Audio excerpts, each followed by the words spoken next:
नमस्कार दोस्तों, ढोल में पोल चैनल में आप सब मित्रों का हार्दिक स्वागत करता हूं। दोस्तों, शिवाजी के बारे में आपने सुना होगा कि शिवाजी का जब सिंहासन रूढ़ होना था यानी अभिषेक होना था, तो ब्राह्मणों ने जो है वैदिक रीति से उनका जो है अभिषेक करने से मना कर दिया और बताया गया कि वो शूद्र हैं, इसलिए हम जो है वैदिक रीति से इनका अभिषेक नहीं कर सकते।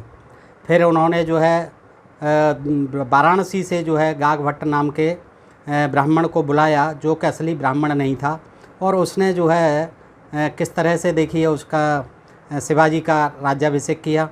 दोस्तों, इसमें ये भी देखा जाएगा कि उसको जो है शिवाजी को क्षत्रिय क्यों नहीं मानते थे, शिवाजी को क्यों मानते थे शूद्र, और शूद्र के बाद जो है क्षत्रिय और ये राजपूत कौन थे, उनमें क्या अंतर था, वैदिक काल के जो क्षत्रिय थे वो कौन थे, और ये बाद के जो है राजपूत कैसे उत्पन्न हुए, कैसे पैदा किए गए। दोस्तों, ये सारी चीज़ें जो है ऐतिहासिक प्रमाणों के साथ आज हम इस वीडियो में देखेंगे, इसलिए आपसे निवेदन करता हूं कि आप इस दिलचस्प वीडियो को पूरा देखें। दोस्तों, आइए देखते हैं कि यह सर्वविदित है कि शिवाजी ने पश्चिम महाराष्ट्र में स्वतंत्र हिंदू राज्य की स्थापना के उपरांत सिंहासनारूढ़ होने के हेतु अपने राज्याभिषेक का विचार किया।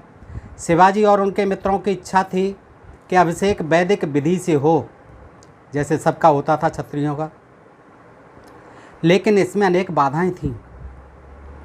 प्रथम तो यह कि वैदिक रीति से अभिषेक ब्राह्मणों की इच्छा पर निर्भर करता था, ब्राह्मण करें या न करें ये उनकी इच्छा पर निर्भर करता था।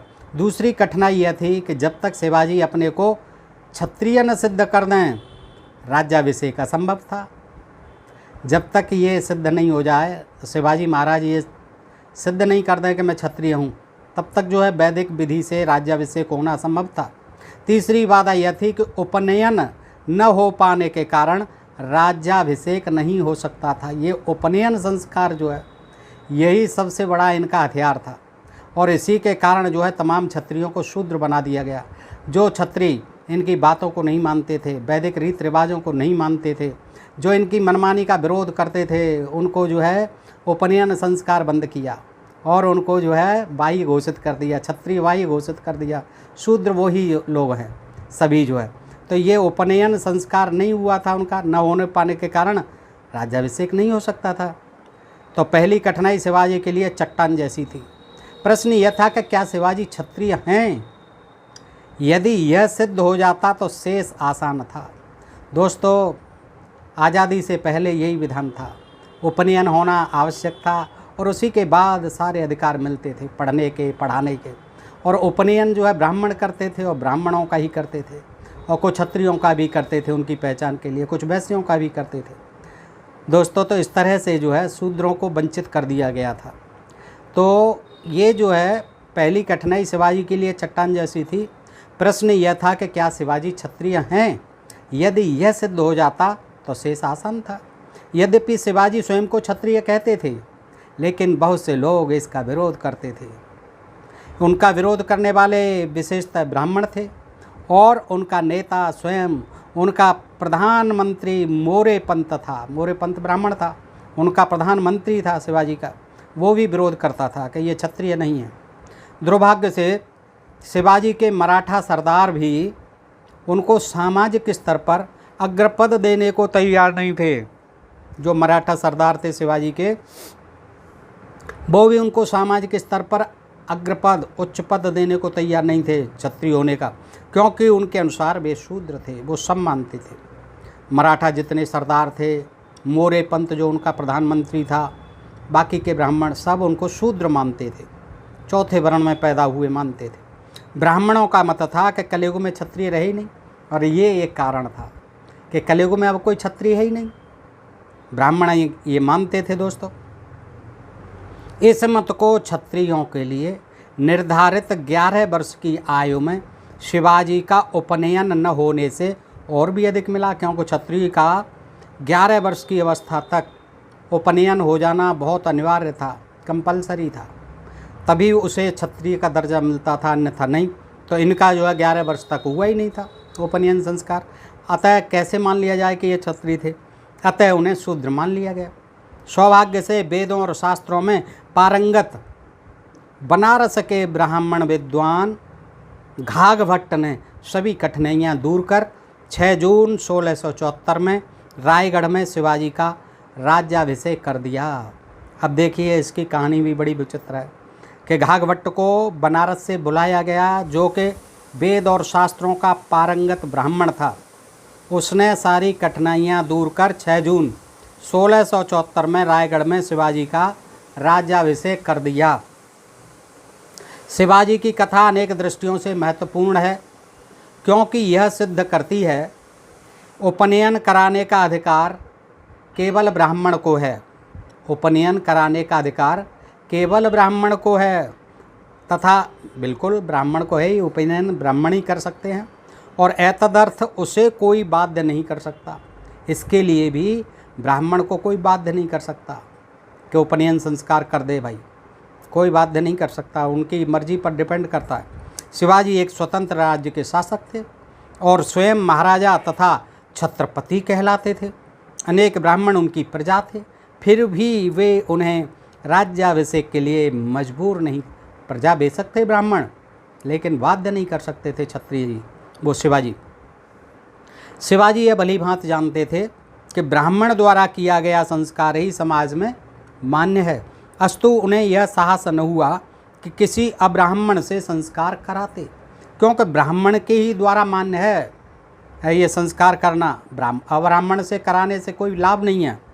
यदि कराते भी तो उसका कोई सामाजिक महत्व ही नहीं होती, उसकी कोई इम्पोर्टेंस नहीं होती। किसी हिंदू का वर्ण निर्धारित करने का अधिकार केवल ब्राह्मण को था। किस वर्ण का है, किस वर्ण में उसे निश्चित करना है उसका पद, ये अधिकार भी ब्राह्मण को था। यानी ये रिजर्वेशन था, और आज तक है ये आरक्षण। और जब शूद्रों के आरक्षण के लिए हायतोबा करते रहते हैं, सारा धर्म कर्म का सारा, कौन शूद्र है, कौन ब्राह्मण क्षत्रिय वैश्य है, कौन कहाँ टिकेगा, किसका उपनयन होगा, किसका राज्याभिषेक होगा, किसका नहीं होगा, किसको क्या खाना है, किसको क्या पीना है, किसको कहाँ रहना है, कहाँ नहीं रहना है, ये सारे विधि विधान जो है संविधान निर्माता ब्राह्मण थे दोस्तों। तो कोई और आप ब्राह्मण से करवाते तो उसका कोई इम्पोर्टेंस नहीं था। किसी हिंदू का वर्ण निर्धारित करने का अधिकार केवल ब्राह्मण का था। शिवाजी को क्षत्रिय सिद्ध करने के लिए शिवाजी के परम मित्र बालाजी आबाजी मेवाड़ से एक वंशावली लाए, जिसमें शिवाजी का संबंध मेवाड़ के सिसोदिया वंश से सिद्ध किया गया था। सिसोदिया जी बना दिए क्षत्रिय शिवाजी महाराज। कौन लाया? उनके परम मित्र बालाजी आबाजी मेवाड़ से एक वंशावली लाए, जिसके द्वारा ये सिद्ध किया गया कि ये जो है सिसोदिया वंश के क्षत्रिय हैं शिवाजी। यह कहा जाता है कि यह वंशावली जाली थी, नकली थी, फर्जी थी, और मात्र राज्याभिषेक के अवसर के लिए बनवाई गई थी। ऐसी फर्जी डिग्रियां जो है राज्याभिषेक के लिए आज भी प्रयुक्त हो रही हैं देश में दोस्तों। तमाम जो है राज्याभिषेक के लिए फर्जी डिग्रियां चल रही हैं, तमाम यूनिवर्सिटी से मंगा ली जाती हैं। तो आप देख रही है आज तक ये चला रहा है। यदि जन्मपत्री को सत्य भी मान लिया जाए तो यह कहाँ सिद्ध होता है कि शिवाजी क्षत्रिय थे? यहाँ यह प्रश्न उठता है कि क्या सिसोदिया क्षत्रिय वंश थे?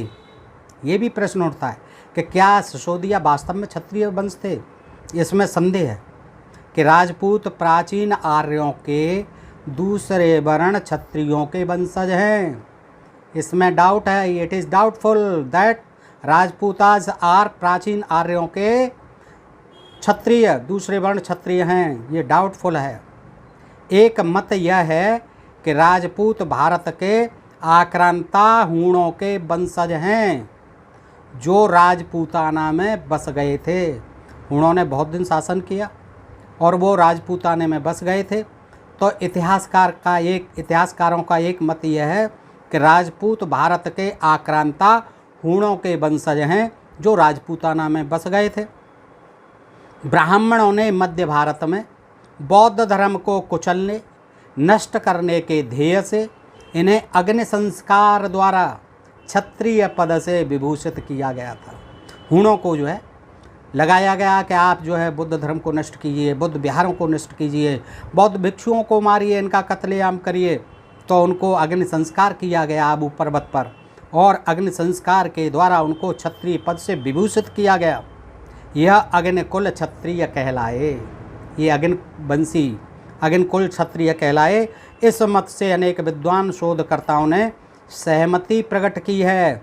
विंसेंट स्मिथ कहते हैं, यह बात प्रामाणिक रूप से सिद्ध हो चुकी है कि स्थानीय राजाओं से हुए युद्धों में राजपूताना और गंगा की घाटी में विदेशी आक्रांता पूर्ण रूपेण नष्ट नहीं हो पाए थे और जो बचे थे वे स्थानीय नागरिकों में घुल मिल गए और अपने पूर्वज शकों की भांति हिंदू धर्म और हिंदू समाज में मिलकर हिंदू बन गए। कौन? जो स्थानीय राजाओं से लड़कर बाहरी आक्रमणकारी जो बच गए थे और जो राजपूतान और गंगा की घाटी में रह रहे थे, बच गए थे, नष्ट नहीं हो पाए थे, वे स्थानीय नागरिकों में घुल मिल गए और अपने पूर्वज शकों की भांति, शक भी विदेशी थे, हिंदू धर्म और हिंदू समाज में मिलकर वो हूण जो है हिंदू बन गए। विदेशी विजेताओं को ब्राह्मणों द्वारा क्षत्रिय या राजपूत कहकर, क्योंकि उनकी रक्षा कर रहे थे बुद्ध धर्म के खिलाफ जो है, और जो मारते थे उनको, बुद्ध धर्म को नष्ट कर रहे थे, तो उनको जो है शरणागत दे दी इन्होंने और उनको क्षत्रिय बता दिया। विदेशी विजेताओं को ब्राह्मणों द्वारा क्षत्रिय या राजपूत कहकर हिंदू धर्म में शामिल कर लिया गया। ये विंसेंट स्मिथ लिखते हैं अपने इतिहास में। अस्तु, इसलिए यह निर्विवादितः सत्य है कि 5वीं और 6ठी सदी में भारत में आई इन्हीं जातियों में से उत्तरी भारत के परिहार और अनेक प्रसिद्ध राजवंश पनपे। अन्य अजनबी, गूजर आदि जाति बन गए जो प्रतिष्ठा में राजपूतों से कुछ कम हैं।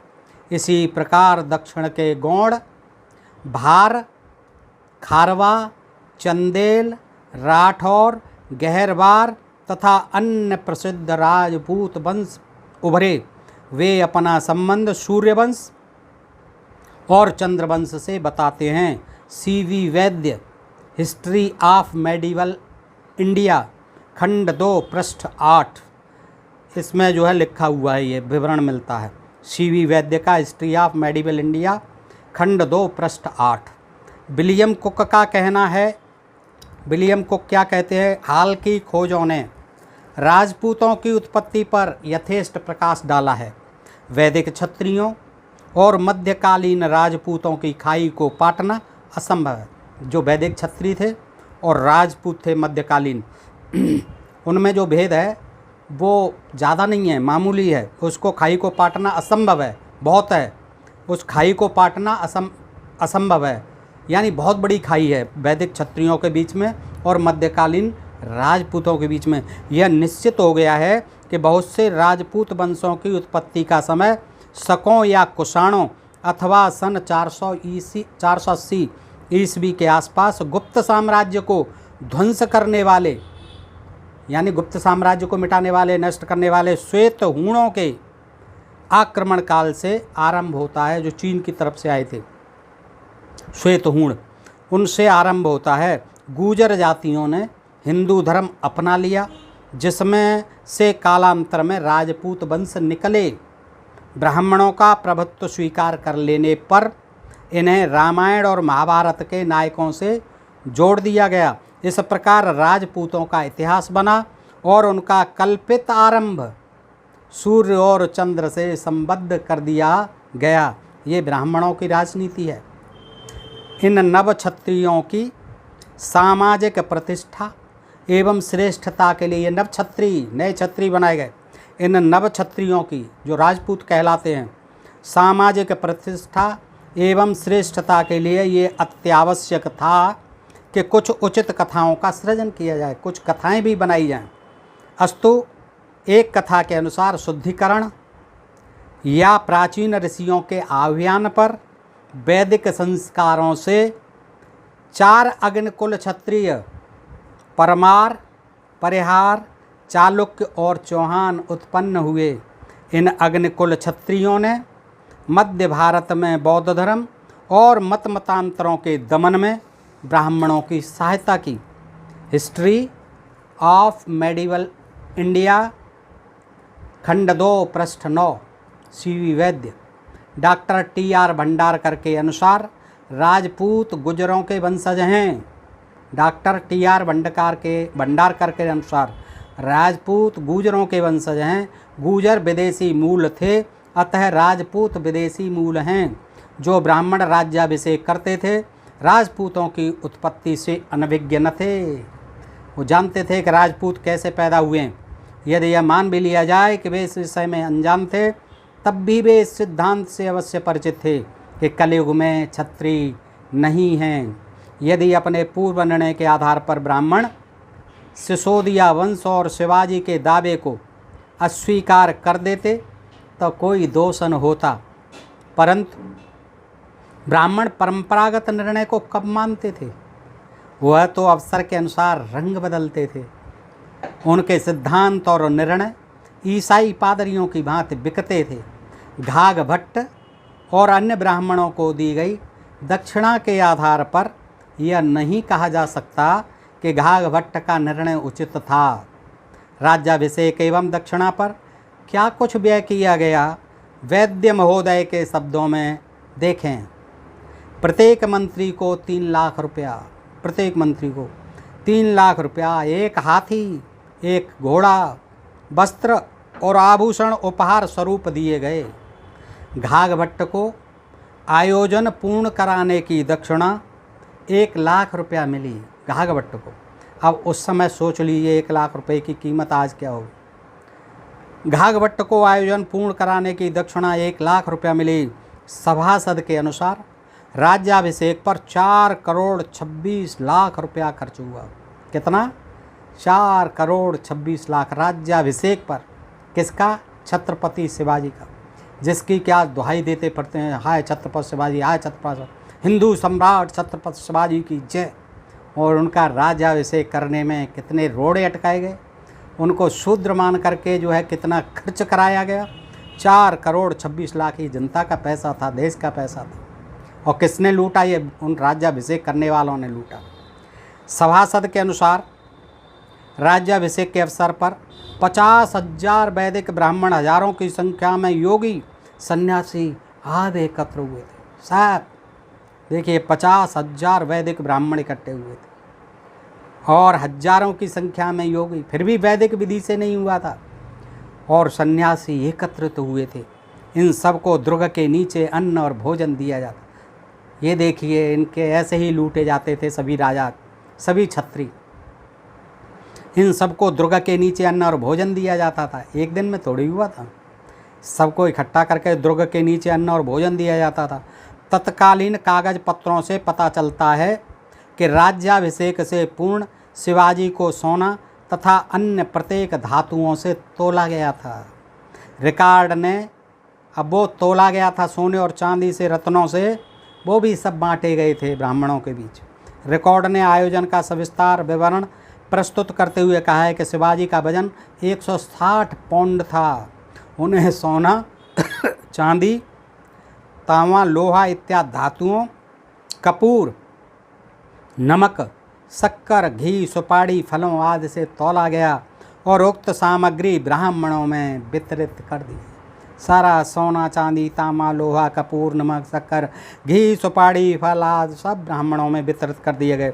उपहार स्वरूप अभिषेक के दूसरे दिन प्रत्येक ब्राह्मण को 3 से 5 रुपया तथा अन्यों को 1-1 रुपया दक्षिणा दी गई।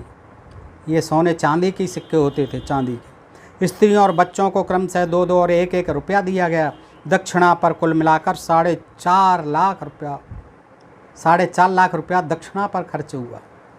दोस्तों, ऑक्जेंडन ने अपनी डायरी 13 मई से 13 जून में लिखा है कि शिवाजी को स्वर्ण से तौला गया था।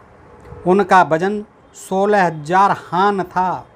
यह रकम 1 लाख हान के 7 ब्राह्मणों में दक्षिणा के रूप में बांट दी गई। हान विदेशी मुद्रा है। ये उपरोक्त डच लेखक के, ये ऑक्सेंडन ने लिखा, ऑक्सेंडन ये डच लेखक था। उपरोक्त डच लेखक के मतानुसार ब्रात्य संस्कार पर घाघ भट्ट को 7,000 हान और अन्य ब्राह्मणों को 17,000 हान मिले। 5 जून को शिवाजी ने गंगा जल में स्नान किया और प्रत्येक उपस्थित ब्राह्मण को 100 हान भेंट किए। Shivaji the founder of Maratha, पृष्ठ संख्या 248 252। घाघभट्ट को जो रकम दी गई, क्या वह दक्षिणा थी? ऐसा कहा जाता है कि घाघभट्ट को यथेष्ट पारिश्रमिक नहीं मिल पाया, उससे अधिक तो मंत्रियों को मिला। इस संबंध में 2 बातें याद रखने योग्य हैं। मंत्रियों ने शिवाजी को राज्याभिषेक पर बहुमूल्य उपहार दिए। प्रधानमंत्री मोरे पंत ने 7,000 हान तथा अन्य मंत्रियों ने 5,000 से 5,000 हान भेंट किए। मंत्रियों को दिए गए उपहारों में से शिवाजी को दी गई भेंट कम कर दी जाए तो शिवाजी द्वारा मंत्रियों को दिए गए उपहार अल्पमात्र ही रह जाते हैं। शिवाजी के मंत्री उन्हें शूद्र मानते थे, अतः वे राज्याभिषेक के विरोधी थे। मंत्री, इसमें कोई आश्चर्य नहीं है, शिवाजी ने उनका मुँह बंद रखने के लिए बड़ी बड़ी भेंटें उन्हें दी थी। अतः शिवाजी द्वारा मंत्रियों को दिए गए द्रव्य को आधार मानकर यह नहीं कहा जा सकता कि घाघभट्ट को दक्षिणा से अधिक नहीं मिला। वास्तविकता यह है कि घाघभट्ट ने स्वयं इतनी करवटें बदली कि उन्हें दी गई दक्षिणा रिश्वत कही जा सकती है। उसने भी तमाम करवटें बदली, तमाम बहानेबाजी की, तब जा कर के इतनी जो है दक्षिणा रिश्वत के रूप में दी गई। शिवाजी के राज्याभिषेक में शिवाजी के व्यक्तिगत सचिव बालाजी आबाजी, जो महाराष्ट्र का कायस्थ था, की मुख्य भूमिका रही। बालाजी ने सर्वप्रथम शिवाजी के पूर्ण वृत्तांत के साथ 3 ब्राह्मणों केशव भट्ट, भालचंद्र भट्ट और सोमनाथ भट्ट को बनारस के घाघभट्ट को लिवा जाने के लिए भेजा। घाघभट्ट ने संदेश वाहकों को एक पत्र के साथ वापस भेज दिया, जिसमें शिवाजी को शूद्र बताते हुए घाघभट्ट ने भी वापस भेज दिया तीनों को, और कह दिया कि वो तो शिवाजी शूद्र हैं। एक पत्र वापस भेज दिया जिसमें शिवाजी को शूद्र बताते हुए राज्याभिषेक के अयोग्य ठहरा दिया था घाघभट्ट ने, और तीनों को लौटाल दिया था जो भेजे गए थे। बालाजी ने शिवाजी के क्षत्रिय होने का, जो उनका कायस्थ था मित्र सचिव बालाजी ने शिवाजी के क्षत्रिय होने का प्रमाण एकत्रित करने का कदम उठाया, और यही बालाजी लाए थे। सिसोदिया वंश की जो है जन्मपत्री बनवा के मेवाड़ से ले गए थे। तो बालाजी ने शिवाजी के क्षत्रिय होने का प्रमाण एकत्रित करने का कदम उठाया। यह एक ऐसी वंशावली प्राप्त करने में सफल हुआ जिसमें शिवाजी को मेवाड़ के शासक सिसोदिया वंश का बताया गया था। इस प्रमाण के साथ एक कायस्थ संदेश वाहक नीलो केसाजी को पुनः घाघभट्ट के पास भेजा गया। घाघभट्ट रायगढ़ आए और कहा कि उन्होंने प्रमाणों की फिर से जांच की है और जिसके परिणाम स्वरूप शिवाजी शूद्र ही ठहरते हैं। घाघभट्ट ने भी बार बार कहा कि मैंने सारे प्रमाण फिर देखे हैं, शिवाजी शूद्र ही ठहरते हैं, अस्तु राज्याभिषेक के अधिकारी नहीं हैं। उसने भी तमाम रोड़े लगाए थे। इस संबंध में घाघभट्ट की केवल एक ही कलाबाजी नहीं रही। उन्होंने एक बार फिर विचित्र पलटी खाई और घोषणा की कि वह शूद्र शिवाजी के स्थान पर बालाजी आबाजी का कायस्थ क्षत्रिय होने के नाते अभिषेक करने को तैयार हैं। देखिए क्या कहा उसने। घाघभट्ट ने कहा कि जो सचिव हैं बालाजी आबाजी जो कायस्थ थे, कहा कि शिवाजी की जगह तो ये क्योंकि कायस्थ हैं और कायस्थ क्षत्रिय होने के नाते मैं इनका अभिषेक करने के लिए तैयार हूँ। घाघभट्ट यहाँ भी स्थिर न रहे और एक पलटा खाया और घोषणा की कि शिवाजी क्षत्रिय हैं और उनका राज्याभिषेक करने को तैयार हैं।